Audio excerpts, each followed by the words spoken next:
presented by 1320 Street Shine, a line of professional grade car care products developed by enthusiasts for enthusiasts. For more information and to purchase your own, go to 1320streetshine.com. What's up, man? What's up, bud? How we doing? What's the game plan with Kimbo this week? It's been fighting us for a couple weeks. We're still chasing the 6. What's the best in this car? 7.0? 701. You're right there. Yeah, so we were very close to TCK. We broke a drive shaft. We took the car out on the street.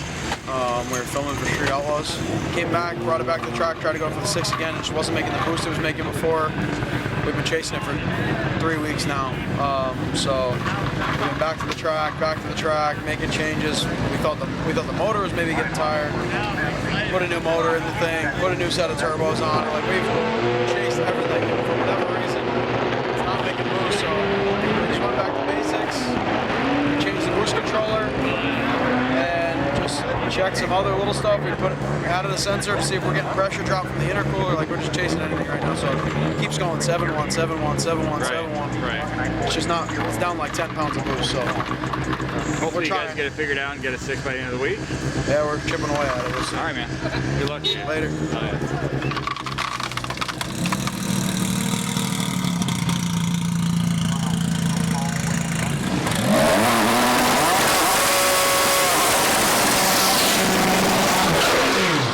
Here we go, we got Kimbo and Wally going at it. Both cars have never run 6 seconds. Both have run 7.0s several times.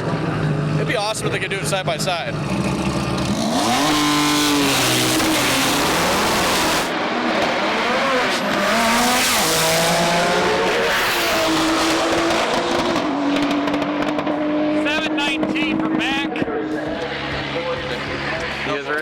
Yes, sir. Is this going to be the pass? This is going to be it. You guys changed much last night? Yeah, we found a decent sized boost leak. We took care of it, yeah. All right. Yeah. Causing a little bit of issues, but should be good. It's not going to go incredibly faster, but it'll be enough. Don't need too much more. Right. You're right there. Right.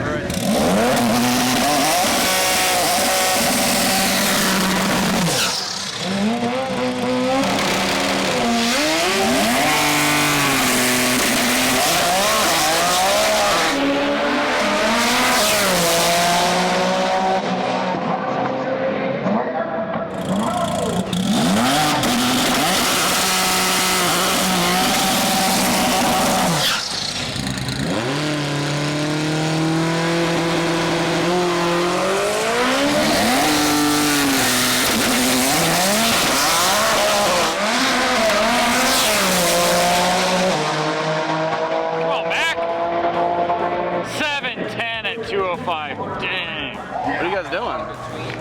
Trying one more thing. Yeah? There's literally one thing that was when we noticed the difference was when we were on the street in Vegas. And the only thing that we did in Vegas was take the intake manifold off, service the injectors, and put it back on.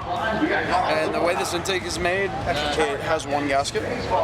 Okay. And so there's a possibility that the boost is leaking between the runners, like to another cylinder. Oh, into each other. It's not leaking out. We boost leak tested the car, obviously, but it's possible that might be. That's the only other thing I can think of at this point.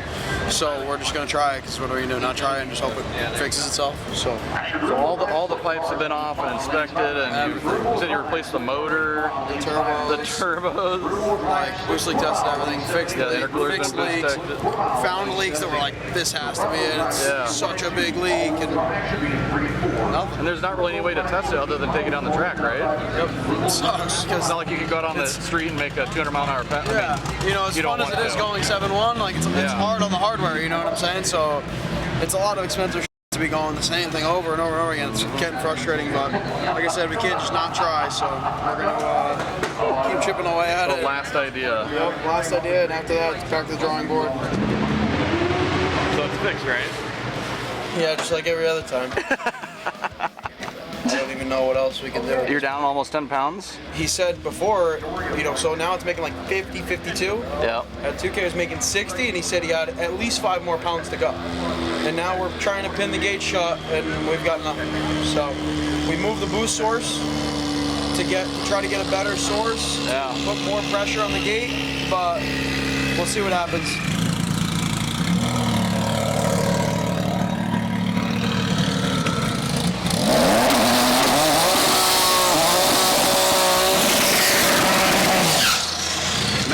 for his last pass of the day, and they have tried everything they can think of to fix the boost leak.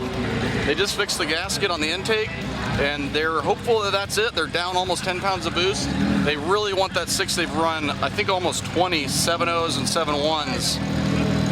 I hope this is the time they run that 6.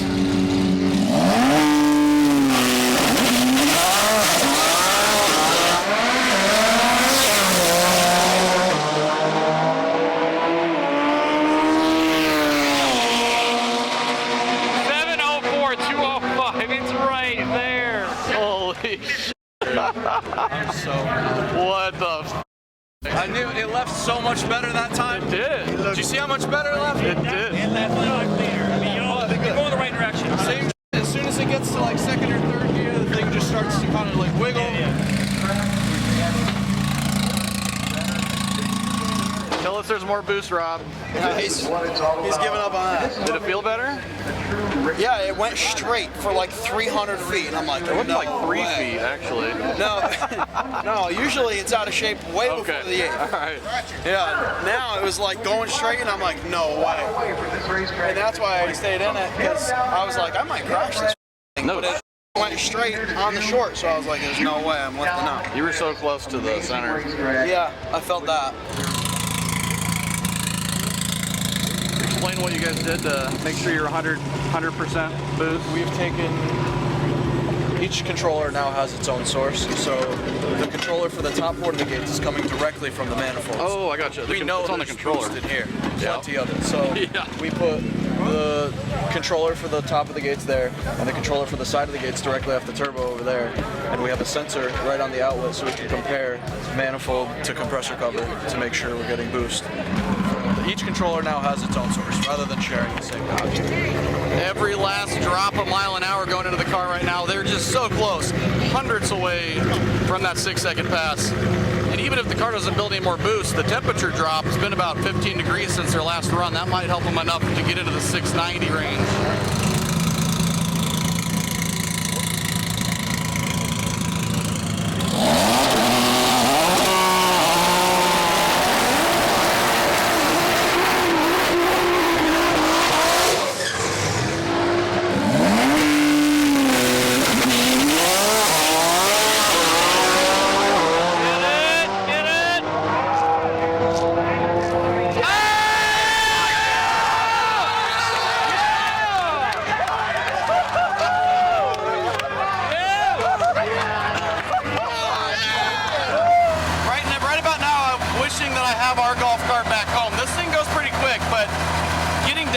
Before they really celebrate is tricky when you got to go almost a half mile to the end of the track.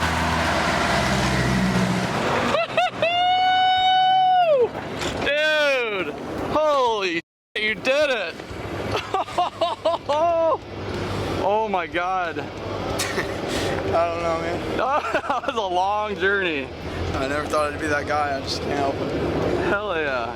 Dude, that's amazing. I can't believe it. It was feeling like it was never gonna happen, and that's why it feels. Dude, I don't know. Brad Jepson came by and told me in the car, and I don't Yeah. know. Look at that car. That's a 6-second GTR right there, man. And if it's not a 6-second GTR ever again, and somebody comes up with a 7.0 bracket racing league, we'll be there. Hey!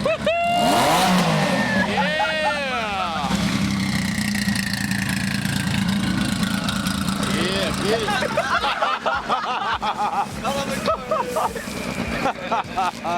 Now what? We're going to Maple Grove. Are ya? Yeah, we're going to Import Revival in the morning.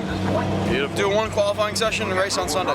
Because I'm originally from Connecticut, so a lot of my buddies from up here that I've never actually really even raced with, I've always been with them racing. And we never like raced together at an event. Are going. A couple of them tested here, but most of them are going to Import Revival. So we're gonna pack it up, leave at 7 a.m. or something like that, and go race there on Sunday. Badass. Weekend's not over. I don't care what happens for the rest of the week. I really don't care at all. I don't even want it. At this point, I'm gonna go over there and hang out with my friends. Yeah. You know, and if I happen to race and win a race, then that just makes it better. We But got reason to celebrate. yeah, How long have you been chasing it with this car? we came here for Hail Mary in November. Yeah. So That was our first time out with the car ever. We had a bunch of first car bugs around like 720 on its only full pass. Then we brought it out to GTR World Cup, and it went 7-0 the next pass, and then it exploded. The manifold exploded. The car caught on fire. Then we came out to 2K, went 701 the next pass, and then pass after that broke the drive shaft. So the car progressed so quickly, so easily. We're like, this is going to be easy. Oh, yeah. And it definitely was not easy. The past 3 weeks, we've been to the track 3 times. We rented the track, we went to a rental, the car wouldn't make the boost all of a sudden. We went through it the whole time, like top to bottom, replaced the motor, replaced the turbos, replaced anything that could have to do with it not making boost. Controllers, checked everything. And it's been fine. It's still fighting us right now. Yeah, still don't know what it is. Yeah, so it's still making the same boost. We just happen to get it to go fast enough to do what we're trying to do. Track was there, the temp dropped. Yep. So, everything lined up. Obviously, thank you to Jason Miller. I know he's been rooting for us the whole weekend. Yeah. And, I'm just happy to stay together. Obviously, by now, if we had any question in our motor program, it's out the window. I mean, we've put probably 40 passes on this thing, and they've all been 7-1, 7-0, 7-1, 7-0. So, well, you guys go celebrate. Congrats, man. I appreciate it. Hell of Thank you guys for everything. Man, one hell of a weekend here for Command Performance. The KIMBO car being another 6-second R35. Just amazing. It's so crazy to watch these cars go 6 seconds. Most of them do not go straight. Most of them don't go that sideways, but it's never easy with these cars to go 6s. I mean, it took so many years for one of them to do it. Now we've got about a dozen, maybe a little bit more. Big congrats to the Command Performance guys. Hell of a weekend for them. We got plenty more videos coming from Hail Mary Derby, so make sure to subscribe to our channel, and we'll catch you guys next time.